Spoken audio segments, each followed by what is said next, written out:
So let me start with some motivation.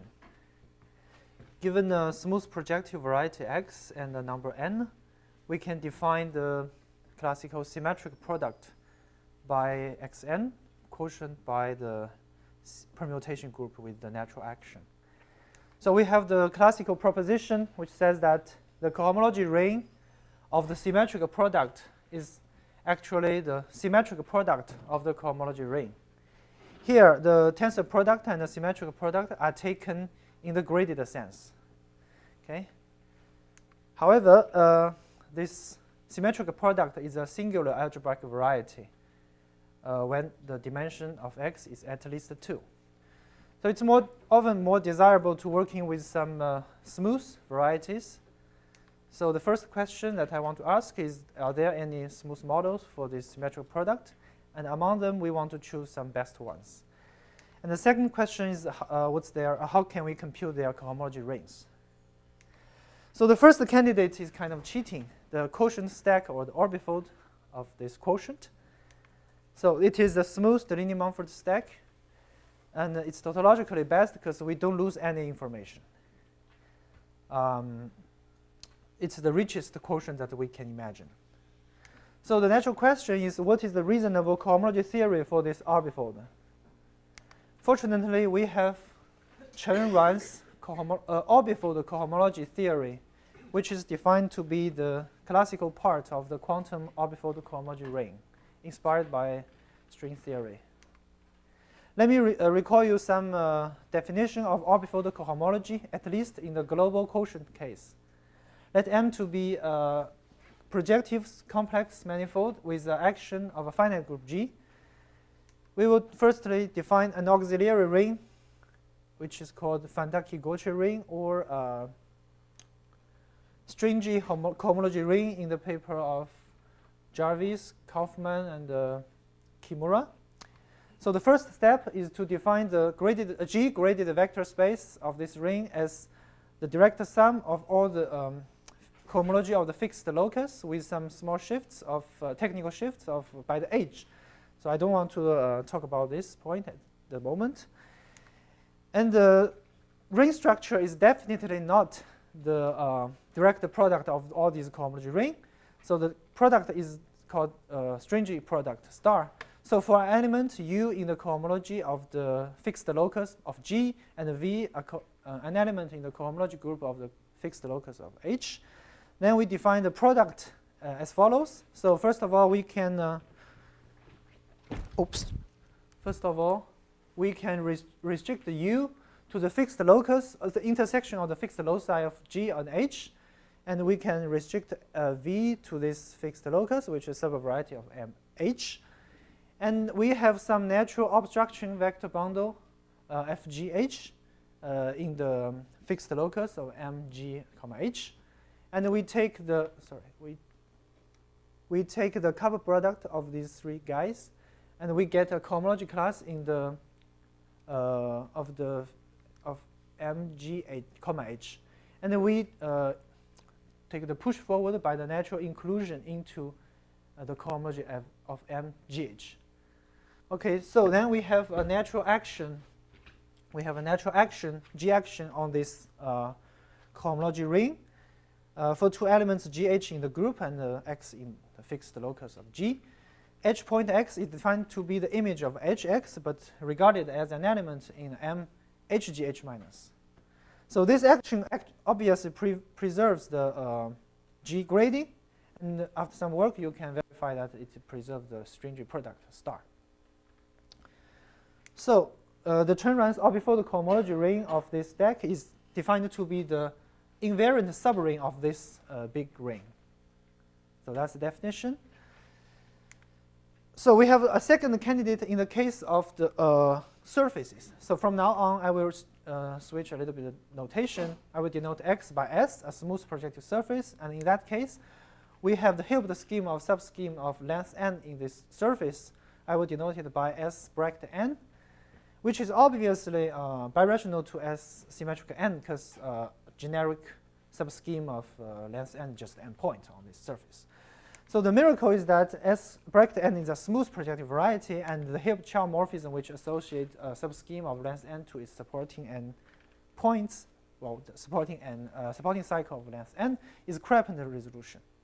Here, crepant, let me remind you, that means no discrepancy, which means the resolution doesn't change the canonical bundle. So in some sense, the bracket S bracket n is the minimal resolution of singularity of this symmetrical product. Thus, it's the best one. So the question is how to compute the cohomology ring of this Hilbert scheme. Now let me compare these two. S always be a smooth projective surface. And the remark of Ruan with some consideration in string theory says that as best models of this singular space, the quotient stack and the Hilbert scheme are equally good. So the first theorem make this precise is the famous theorem of Gottsche in his master thesis, says that the orbifold cohomology group of this quotient stack is isomorphic to this Hilbert scheme, the cohomology of this Hilbert scheme as a graded vector space.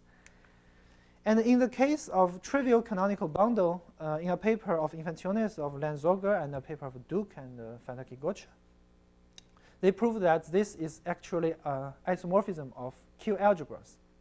So it's multiplicative.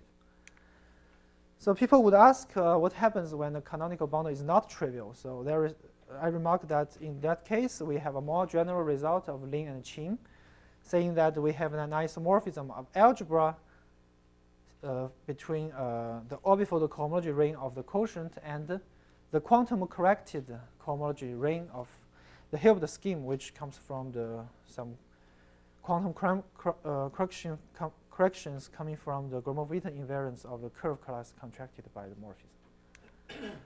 Now, our goal is to generalize this theorem in various directions. Note, first of all, that for a surface with trivial canonical bundle, for example, K3 surface, the Hilbert scheme is so-called holomorphic symplectic. I will recall the definition. A smooth projective variety is called irreducible holomorphic symplectic or yperkähler. If, first of all, it is simply connected, and second of all, its H20 space is one-dimensional, and it's generated by a holomorphic symplectic two-form. Here, symplectic means it is a two-form non-degenerated at each point of x. And this is obviously the counterpart of symplectic manifold in the world of algebraic geometry. Some examples, for example, the Hilbert scheme of K3 surfaces, generalized Kuma varieties associated to any abelian surface, and a final variety of lines of cubic fourfolds, etc., etc. Now I can formulate the yperkähler crepant resolution conjecture due to Ruan, who says that, so this is the global quotient version, okay? So let M be a holomorphic symplectic variety with a symplectic action of a finite group, which means the group preserves the symplectic form, the unique symplectic form.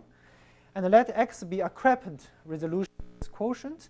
Then we have an isomorphism of graded algebras between the orbifold cohomology of this quotient orbifold and the cohomology of this crepant resolution. So the example is that M equals to the the nth product of a K3 surface, and G is just the permutation group, and X is just the Hilbert scheme, which is the resolution of singularity of this quotient, singular quotient. Now my goal is to formulate a motivic version of this conjecture and try to prove it maybe in some cases, and hence Ruan's result in some cases. So let me formulate this conjecture. As before, M is a holomorphic symplectic variety with symplectic action of a finite group, and we can define its orbifold motive of this orbifold in the category of Chou motives along the same line as, maybe let me remind you, along the same line here, okay? We can replace every h by small h, and using the same formula to define it.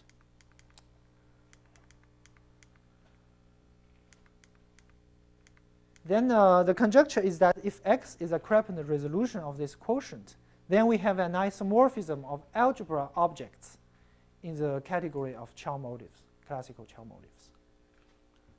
So why believe it? So